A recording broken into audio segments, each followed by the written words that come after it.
I want to give a shout out to my girl Pauline with Creative Artist Magazine.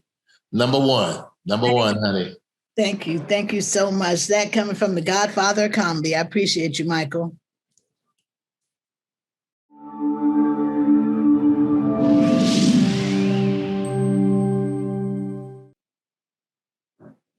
Hi, Camp Fam. It's your girl, Pauline, and I'm here with an iconic legend, the Godfather of Comedy, Michael Williams. Hi, Michael. Hey, how you doing, Pauline?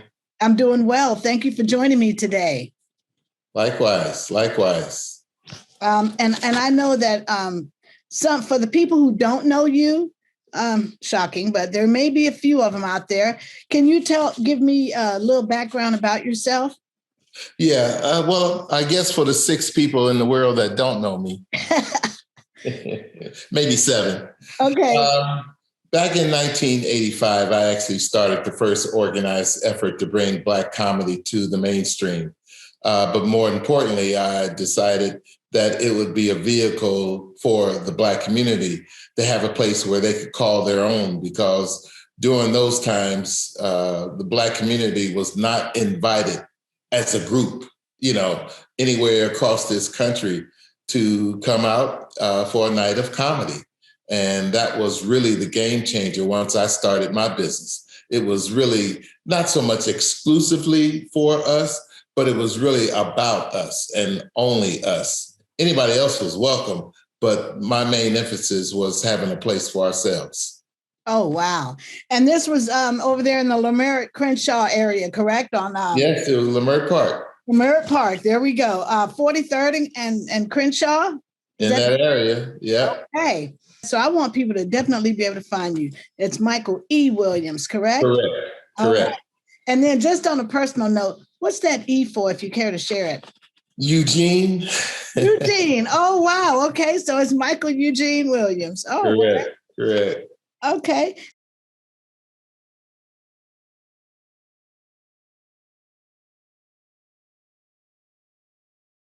Well, the very first person that actually opened up the show was my host. His name was Robin Harris. He was actually my host from the day I started until the day before he passed away. Oh, wow. And he was somebody I had met like 5 years prior, but had only seen him one time. And my older sister used to tell me about him, saying, you need to come see this guy. He's really, really funny. But that's when he was performing at nightclubs and bars. And I just wasn't really, back then a huge fan of going to those kind of clubs, because for the most part, I wasn't somebody that liked to be around cigarette smoking. It was just bad for my health. So I just never did go. But when I saw him, the one night that I saw him, I said, oh, this is who my sister was talking about.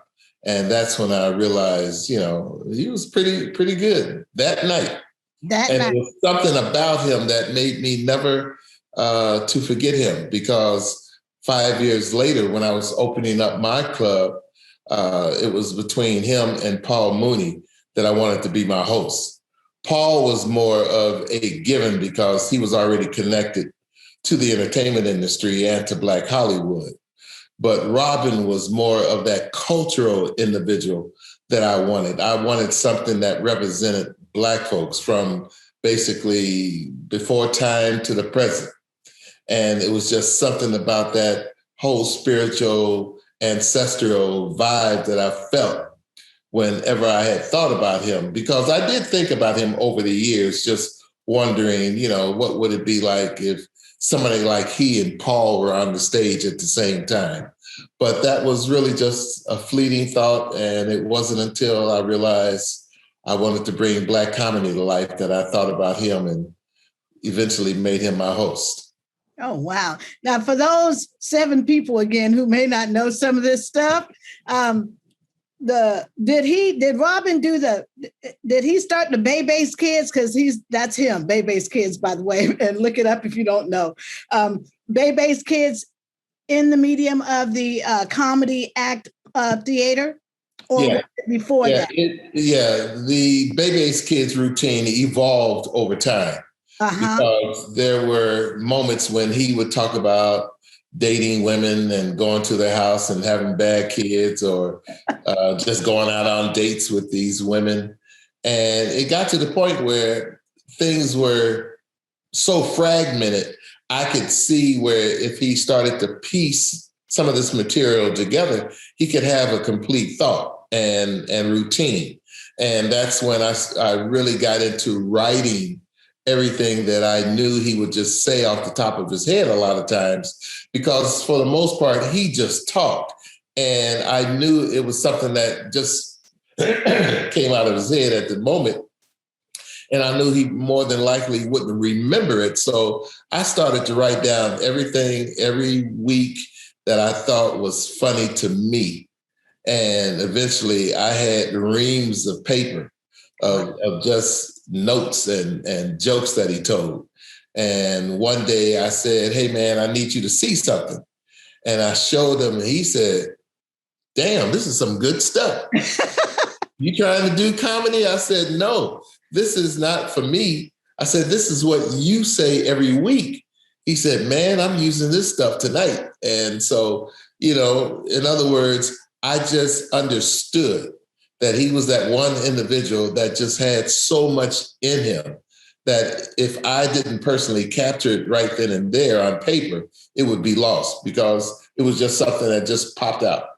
So I'm saying collectively over the years, that's how Bebe's Kids came to life. And, you really had to have been there to see the birth of Bebe's Kids. Wow. We all know Bebe's Kids now. I mean, we used to say it in the neighborhood and things like that. So most people knew it. It went mainstream, Bebe's Kids. Everybody knew who Bebe's Kids was. You got some bad kids. Yeah.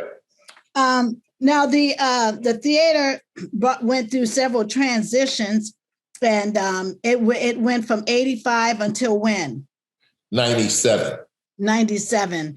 And so you had to close the doors. Is that what happened? Yes, I had to close the doors in 97. One, because in 93, I was diagnosed with terminal cancer, given 6 months to live. And that was also during the time when the explosion of Black comedy took place. Near the middle and end of 92. That's when Def Jam, Comic View, In Living Color, I think Jamie Foxx, soon followed with his own show on Fox Television, and Martin Lawrence. And so all of a sudden you had this explosion of all this Black talent. And then a lot of them were now on tour doing these big concert halls, not my little 300 seat club that I had in Atlanta, Chicago, and LA at the time, so I had a chain. But what they were making in basically a deposit, was what they were making with me the whole week, And so it was a no-brainer for them. But then again, at the same time, that was the progression of really how Black comedy really evolved. And so I couldn't really blame anybody for moving forward, because that's what it was all about anyway. You're trying to establish a career. I was there to help facilitate that, and I wanted to see greatness in our talent. I mean, I applauded all of them, back then. Yes, it kind of interfered with my business model, but then at the same time, I was also battling cancer, and it was either my health or try to maintain the business, and my health was more important. Okay. And so I just have a quick question, because I kind of looked at the evolution of how things happen, and it happens in many different industries as well, where sometimes in the music industry, there's I've heard stories about rockers that started off in one place and blew up, became this international sensation, but they go back and visit the place where they got their start from, as in the term, never forget where you came from. And because, once something starts happening, that business model that someone has starts to take seed, then others start to tap into it. Right. And sometimes they can tap in a lot bigger and show out a lot more, and push the originators out a bit. Do you ever have any feelings of that in this industry, that's some of what may have happened? Well, yeah, I'd be lying if I say that, there were times when I didn't get emotional about the fact that, I knew from the start that the main industry was going to come knocking, and they were going to position themselves to do what they have always done throughout time, and that was to divide and conquer.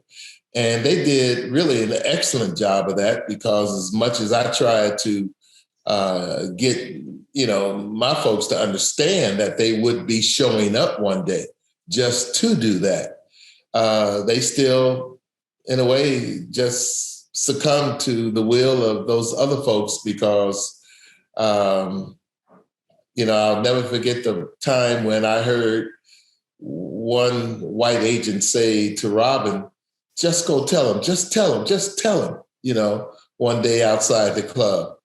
And when I, said, Robin, what is it you want to talk about? And he basically said, man, I only make this much money. This is all you pay me. And I had to tell him, Robin, I pay you more than everybody, plus you get paid first. I said, I'm limited to the amount of funds that I can charge. I said, but didn't I tell you one day the white man would show up and he would do what he always does, and that's divide and conquer? And I pointed to his white agent and I said, you see, that's who's doing this to you, and what am I supposed to do, Robin? I said, I got to defend what I have. And, if you got to leave, then you got to leave. But I'm not going to allow somebody from the outside to really come in and ruin our relationship. I told you from day one they would show up. And then it got to the point where other agents would come and tell some of the Black talent that they wouldn't make it unless there was a white man in their future. And a lot of them succumbed to that. But yet there was some that said, Michael, I don't care what they say. I started here, I'm going to stay here. But, throughout our time here in America, we've always had issues with jealousy and envy and belief in somebody else other than ourselves. So I knew that was coming. I just didn't know when and exactly how it was going to come, but it did show up. So I was somewhat prepared for that. I just didn't realize that when I got sick, that was really, a reason to make that mass exit, from my establishment. Now, when you did close the door, was that like 97? You did have a reemergence in the 2000s, a reopening of such, and you changed the name at that point a little bit from Comedy Act Planet Theater, correct? No, from Comedy Act Theater to Comedy Act Planet. Right. And so what year was that you had the reopening, and who was the first act on the stage for that? I'm curious. That was 2004. Okay. And I believe my host was Ricky Harris. Ricky Harris. Okay. Yes. All right. And who are some of the artists that showed up? And did you have any artists from the previous venue that may have had some stardom come back to the second half? Yeah, I had a few. I mean, I can't remember everybody without looking at some pictures, but right. Kathy Westfield, Don Reed, Lunell, she was there and performed. Hey. I think Joe Torre. And really, I can't think of anybody else right now because we're talking 2004. That's okay. That's okay. So you reopened in 2004, and everything was going all right? No. Okay. Well, that first night. Okay. So that was like a reunion for the general public, some of the talent. And it was really one of camaraderie. Everybody was just happy to see each other after all that time. But what I didn't understand, which was kind of like my mistake, my business mistake, I didn't realize that time had really moved forward, that people that used to come and support me, who were, either younger than me or within my age bracket, had gotten older and weren't doing the same things that they used to do, like going out every night, hanging out, you know. Now they got families and jobs and responsibilities, and that's just not a part of their life anymore. And so they were there for the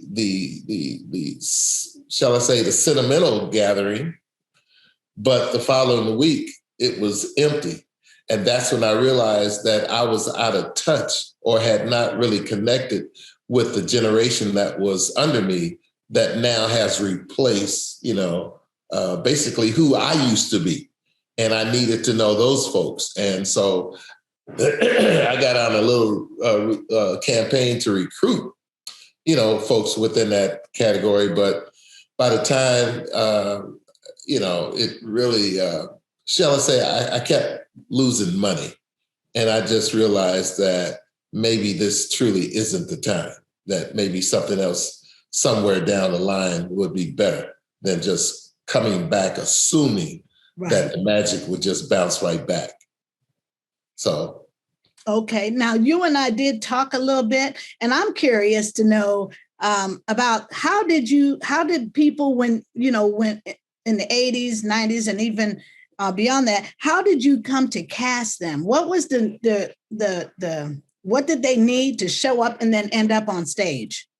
Well, I think one of the beauties of what I actually established and what separated me from all the other clubs, because that was the one thing that I knew, and that was I was not going to be like the mainstream clubs. I was not going to mimic anything that they had been doing, because for the most part, they were white and I was Black. And I wanted to really make that distinction, because I wanted everybody to know that they were coming into something that was really more powerful and more dominant. And talent was something that I initially did not have, because there wasn't anything organized to really flush Black comedy out.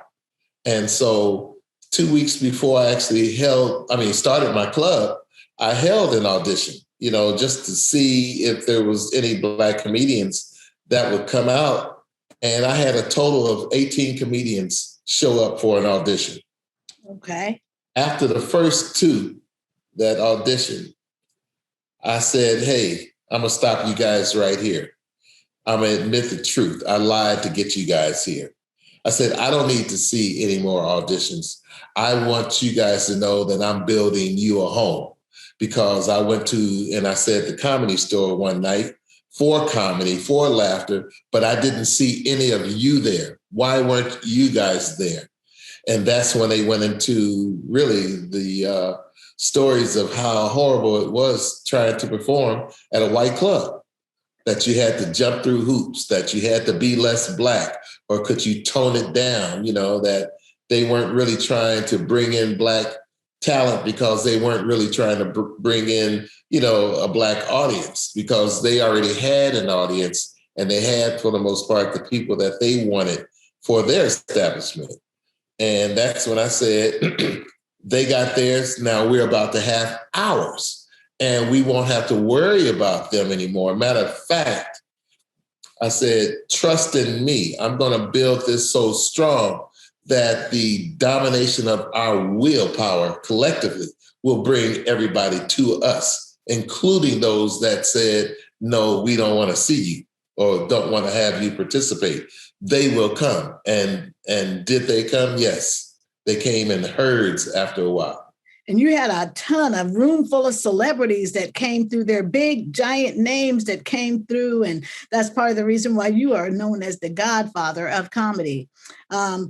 Now, you did rise to this great elite status in that arena, and mission was definitely accomplished for you to have that. One of the other things that I found interesting with you that you opted not to do with how you had people go up there, you didn't want them to feel like they owed you something. So you said to me, you didn't have any relations with any of these comics and stuff. And I want to hear a little bit more about that from you, because a lot of times people have to do casting couch kind of things, and you really got to you have to cringe sometimes to actually get someplace, and you wanted to eliminate that. Can you explain that? Right. I didn't form a lot of close relationships with the talent because, one, I was running a business. And so I didn't want a comedian to feel that because I either have, allowed them to get really close, that now I'm their boy, or, don't put this person on. I don't like that person. Michael, this person ain't good for you.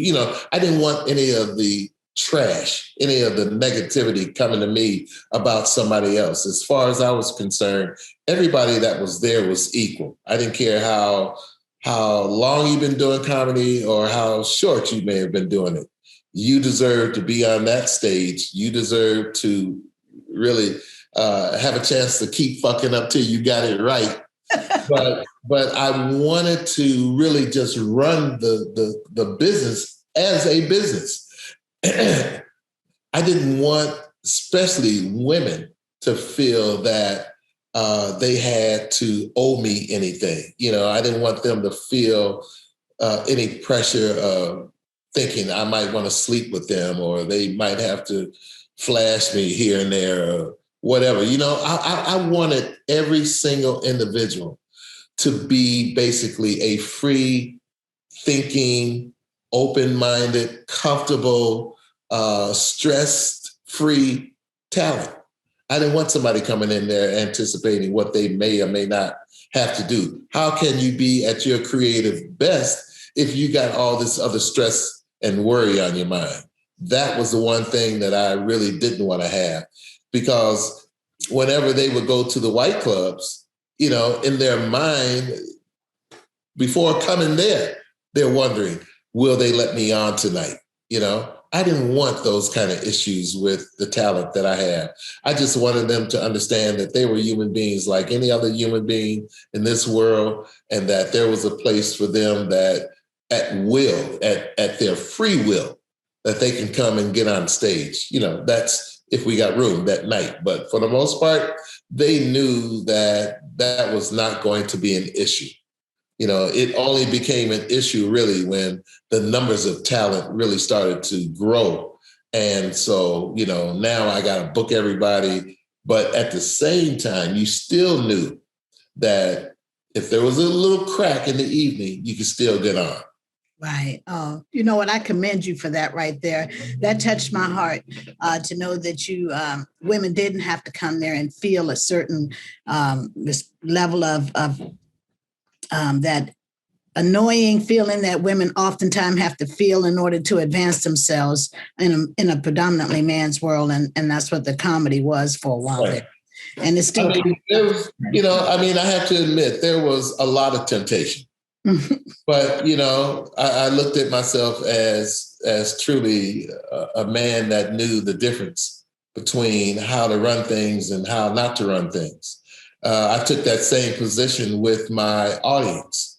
I didn't want to sleep with my audience, because that meant, now I got to deal with those issues, because I'll be honest, it did happen one time and I paid for it, And so I just knew that would never repeat itself. And so I just drew the line. I just ran a business, and the main thing that I wanted everybody to understand, that this was for all of us to have. It wasn't just mine alone. Yes, it was my business, but it really did belong to all of us, because I wanted everybody to feel like they had a stake, in the application of knowing that, they could bring whoever they want. They can do whatever they want. They could, tummy up to me sometimes and say, whatever they needed to say, if that was going to help get them in that night, or, whatever it was. I just wanted all of us to really feel like finally we got something of our own that we could celebrate and be proud of, because the one thing that I wanted everybody to do, and that was to take the name Comedy Act Theater, Black comedy, whatever, and say, hey, we got a place over here. And that eventually resonated all over the country and eventually all over the world. Wow. Now, how many locations did you have?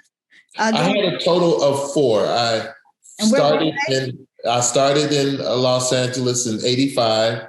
I opened up my next one in 87 in Oakland, California, but that only stayed open, I think, less than 8 to 10 months because I had a brother that was killed and, right when I was about to start. So I never could really get that one really off the ground because, I did grieve, kind of hard.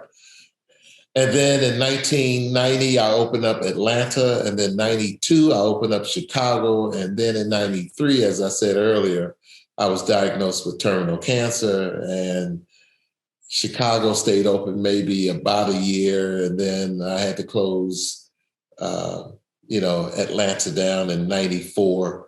And then I closed LA down in 97. Okay. And I know some of the cats that started out in your venues. I was looking at some stuff online and I saw, who is it? Chris Tucker said he started out over there in the Atlanta venue. Any other comedians you can remember that may have gotten their start right there in your comedy act theaters? Well, let me just start with that everyone would. Atlanta. The reason why I always start with Atlanta because I want people to understand that Atlanta would not have taken place or taken off as it did without the fact that I brought comedians to Atlanta for their first so-called road gig to perform. They were still amateurs, but I promoted and marketed them as though they were the highest and the best professionals, period. But they were just amateurs.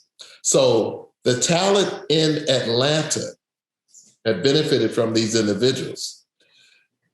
Monique, Samore, Bruce, Earthquake, Chocolate or Shanita Morris, Pat Brown, DC Curry, Zoo Man, Doodoo Brown, Small Fry, Mike Epps, Little Duval, and there's others. I can't think of everybody. Will Ward. And so when I would bring LA talent to Atlanta to show these individuals who I just named how to do comedy. Oh, and I forgot RNSJ was another one. From my Atlanta club. But I would bring people like Jamie Foxx, Joe Torre, D.L. Hughley, A.J. Johnson, Ricky Harris, Martin Lawrence, who else? It's Maryland. The list goes on and on and on because, again, my place was really that mecca, of where the birth and the genesis of Black comedy started. And so Will Ward, who I mentioned, was one of the Atlanta comics, told me years later that the Atlanta crew decided it was time for them to really get their act together because all the LA comics were coming as headliners and they decided to start ambushing the headliners from LA with their own strength. In other words, yeah, I might open for you, but you're going to regret the fact that I opened for you because look what I've grown into now. So it got really, really competitive. And that's the one thing that only really existed in the Black clubs. Because, when you give somebody free rein to just do their thing and you see where somebody's doing it a little better, but you have a chance to even do it better, that's why we have such a great talent pool of Black comedians across this country, because that competitive edge and that competitive spirit was within them all to want to do better each and every week. Wow. Beautiful. So you brought a lot. You are the Godfather of comedy. Oh, wow. And Michael, the Godfather of comedy. Is there anything on the plate for you right now that you want to share with my audience? Well, I'm really glad you asked me that. And yes, there is. I'm working on 2 books and a documentary.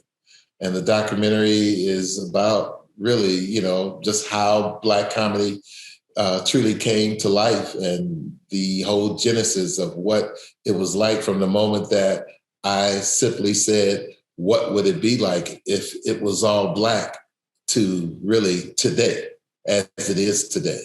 And then I'm working on my personal memoir as to how I personally started, the Comedy Act Theater, and my life as it led up to making that decision to decide to open up a comedy club. And then I'm working on an anthology of stories, which is nothing more than a collection of all the eyewitnesses of the people that were there that actually saw the genesis and the birth of Black comedy come to life.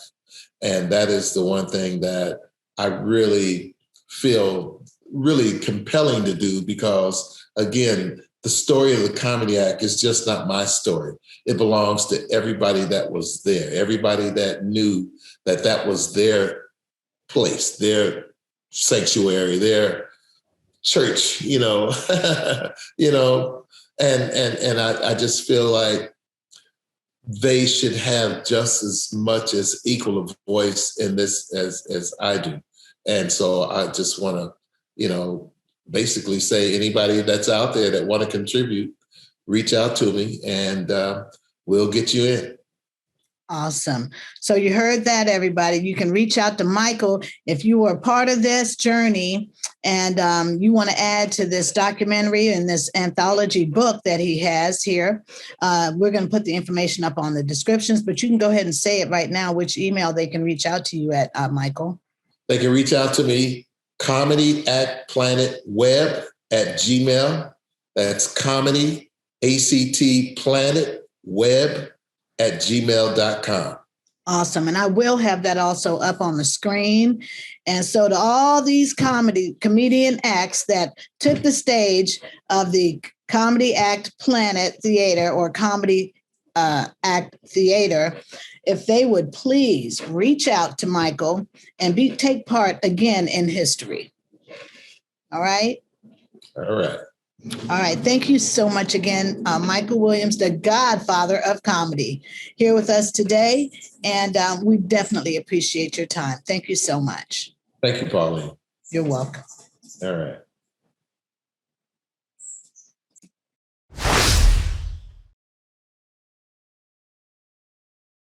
Okay. So one night in the club, somebody just happened to tap me on the shoulder.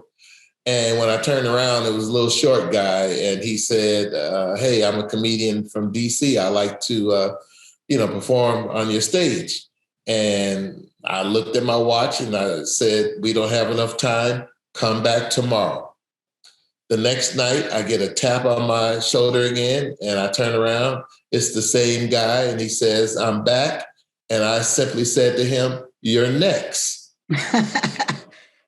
When he got off the stage to a standing ovation, wow. All I did was put my arm around him and said, welcome to the family. This is your home now. That was Martin Lawrence. Wow. Because I'm a DC girl, by the way, everybody. Yeah. Wow. Look at that. And then there was a time when a lady called me on my home phone. And she said, hey, I got your number and I'm not going to tell who gave it to me, but I want to do comedy. I've never done it before, but I really want to give it a shot. And I said, well, I tell you what, come down tonight and I'll put you on stage. That was Leslie Jones. Wow. Look at that. And the rest I got chill bumps just now. I literally have chill bumps on my arms. Yeah. The hairs are just standing up. Yeah. Yeah. Oh, wow. God bless you so much. These people. And I just thought about another example. One comedian in Atlanta told me she thanked me for being supportive, but she knew comedy was not going to be for her, that she just didn't see herself continuing because she just didn't feel like she was doing well. And she's in my office telling me this. And so I told her, and this is what she tells me I said. She said that I told her, this is what I want you to do tonight. And she said, Michael, you're not listening to me. I just said, I don't want to do comedy anymore. And I've given up and I just want to just do whatever I want to do. She said that I then told her that if you don't go on stage tonight, I don't ever want to see you in my club again. And slammed the door and closed it and left her in my office. So I'm sure everybody has heard Bye Felicia before. Yes, Bye Felicia. The crackhead that was in Fridays. Uh-huh. Her name was Angela Means. Wow. That was Angela Means. Wow, look at that. Bless Who it. started off as a waitress. In your club? In my club in Atlanta. Oh, okay. Yeah. All right. Yeah, we all know it now. Yeah. Wow. So I'm just saying dreams do come true for those that wake up. Yeah. That's what happens when you touch somebody's life, they touch somebody's life, and so on and so on and so on. Right. So, yeah, that's a blessing. And one of the things that I can say about my club, there were many people whose lives were touched and changed forever. You know, names of people that I'll never know, never meet, simply because there was an opportunity to have something to go to that they could connect to. And it's no telling what they may have heard or what they may have seen that night or what they may have experienced. You know what I'm saying? In other words, I don't know what people saw, what people heard. That's why I'm doing this anthology book, and I'm reaching out to all those thousands of people that used to come that never knew me, never had a chance to see Robin Harris, you know, because they weren't in LA at my LA club. But I'm just saying that I'm wanting to just hear these stories because it's really for our cultural footprint. It's for our history. History is who one day is going to judge what that period was really like. And hopefully 30, 40, 50 years from now, when these books are just filled with names and words and pictures of people, may end up being an inspiration to somebody. Yes. You know, so that's what we say art is here. Art is history. Right. There's no photographers. We don't see things. If somebody didn't paint pictures of somebody from the 1700s, we wouldn't see them. If somebody's not writing and sharing stories that are handed down, these are the artists that make history. That's right. How history is literally made. And that's why I'm so passionate about it. Now, another thing that you told me, and I tried to think of it earlier and I couldn't, is that you are not a comedian, but your eye for it is just off the Richter scale. Now you can consult and tell other people, but you yourself you don't take the stage. Tell me a little bit about that. Well, I feel like I'm no different from any other audience member. You know, when they come to the club, they come for whatever reasons they came for. You know, maybe somebody just hit the lotto. Maybe somebody just lost all their money. Maybe somebody just found out they have a terminal disease. Maybe somebody just had a successful operation or got a new job, or maybe, you know, they're hooking up with a side dude or side chick at the club. You know, I don't know, or just had children, or, you know, celebrating whatever, or just needing that laugh pick me up, you know, because of whatever, you know. When I actually started my business, it was for that reason. I needed a laugh pick me up because I had the blues. And so I didn't feel like I got it, but I got the inspirational thought to actually execute something for not just myself, but for our race, our Black people, you know, here in America. So the one thing that I always did was listen to understand, what do people really laugh at? And I realized we laugh at all kinds of things. And if it's funny to the comedian, most time it's funny to the audience. But sometimes it needs to be told a certain way, you know, and that's what I've always was able to do was pull the comedians to the side after their act and just say, hey, you should think about doing it this way or that way, or add this to it. Because again, a lot of this stuff was funny to me.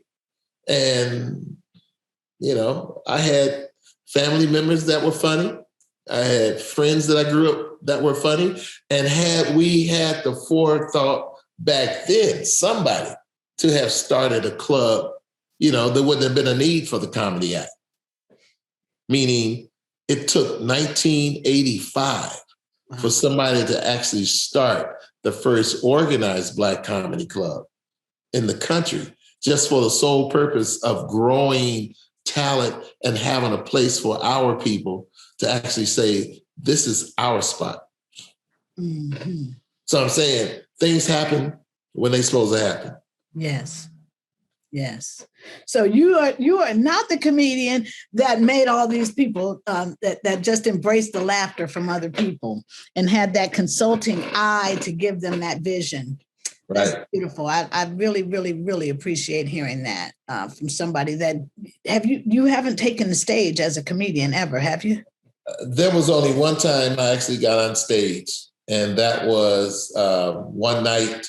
Robin Harris was known for always dogging everybody, putting the spotlight on everybody, just talking real bad.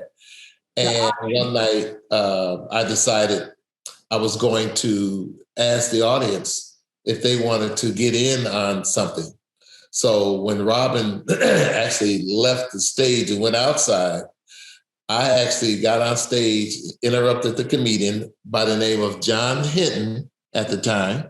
John, who was on Living Single. Oh, yes. Yeah. Yes. When he had hair. Yeah. I was just about to say the hair. Yes. Yeah. So I interrupted his show and I asked the audience and I said, hey, Robin has really been dogging you guys. And we're talking about a room, standing room only. That's how full the room, about 300 plus people.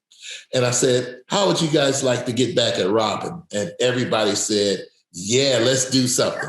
So I said, when he comes back on stage for 5 whole minutes, no matter what he says, don't laugh.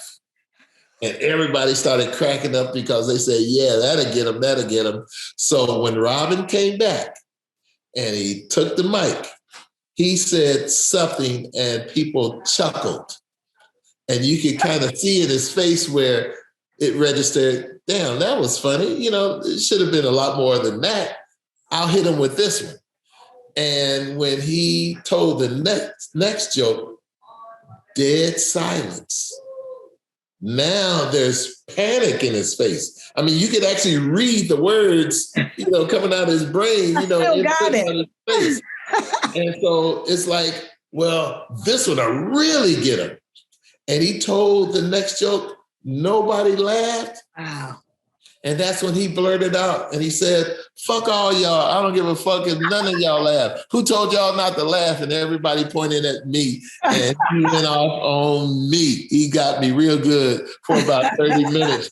But see, the thing is, Pauline, I did that for one reason and one reason only. I believed that if you give somebody a product, you always reward them for their loyalty. So I always gave my audience more than their money's worth. So that was just added stuff. That didn't require me hiring nobody. Right. That was what we did. That's why I said my club was not going to be like all the other clubs. We would stand alone. And that's why the Comedy Act Theater became that institution or that mecca where everybody understood that this was the place. Absolutely. Wow. This has just been a roller coaster. Your journey is absolutely incredible.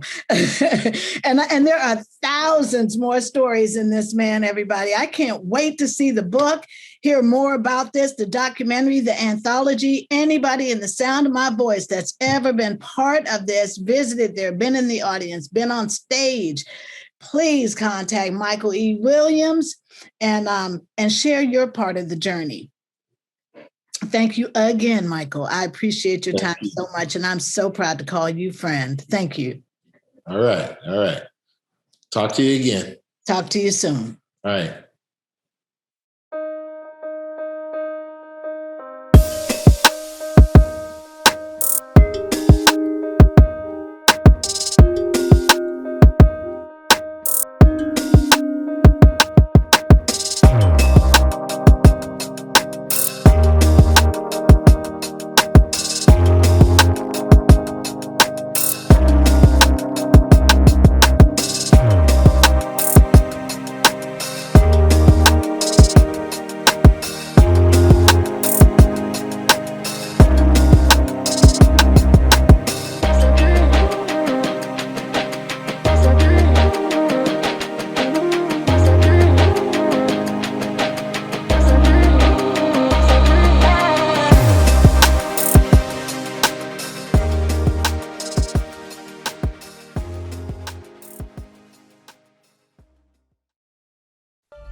Now, Michael, I did have a question I want to ask you. It's a tough question to ask because I don't even know how you could answer it, but I'm going to ask it anyway. Do you have a comedic favorite? It's hard to really answer a question like that because I want to say it was a joy to see the metamorphosis of somebody who at one point probably never even thought that they would be a comedian until given the opportunity. Somebody who may have just walked into a room and said, I think I can do better than that guy or that lady. Let me give it a shot. And then all of a sudden find themselves on stage, bomb, and then me put my arm around them and say, you did okay tonight. You should come back. Let's try that again. And they're like, what do you mean? I bombed. I didn't do good. I knew that everybody just needed an opportunity. And that's why, we have so many great comedians right now. But I must say that if there was one individual that I would say was somewhat of a favorite, it would be the comedian Jamario is Jamario. And he was from my Atlanta club.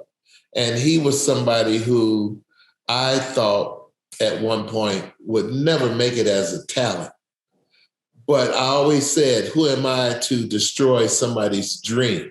If this is what they want to do, then I should be completely open and in their corner to see it happen, because there was a lot of people that told me Black comedy wasn't going to work. I didn't believe them, because I knew what I wanted to do. So I decided never to get in somebody's way, just get out of the way and just let them keep messing up until they got it right. So I would have to say, not so much of him being my favorite, but he is my greatest success story. Wow. Okay. So you saw him just stay the course and make it happen. As I've said a few times, and I'll just say it, there was a few times when I would see him and I wanted to just say, hey, Jamario, take these pills or drink this drink and just go sit over there in the corner and, you'll never make it in this business. But who is to say who has it and who doesn't have it? If the will is there, if the determination is there, if the fortitude, to really want to be somebody is there, you can make it. You darn right. I'm a fan of that statement right there. That's what we live on here at Creative Artists Magazine. And a lot of times you just need to have, some extra push, some support. And that's what we were all about. To this day, if I were to reopen another club or another chain of clubs, everybody within the inch of my voice right now that is a talent or want to be a talent, you will never have to audition. You will never have to bring me a tape to show me what you've done. All you got to do is say, hey, I want to be a comedian. And I'll say, you're on next. Go on up there. Let's see what you can do. I love that. I love that so much. Oh my gosh. That's why you're the godfather of comedy right there. Your business model was that for the people. And Right. a lot of people was able to find themselves and grow right there on the stage with that inspiration that you had to offer. Right. Wow. Well, thank you so much for sharing that.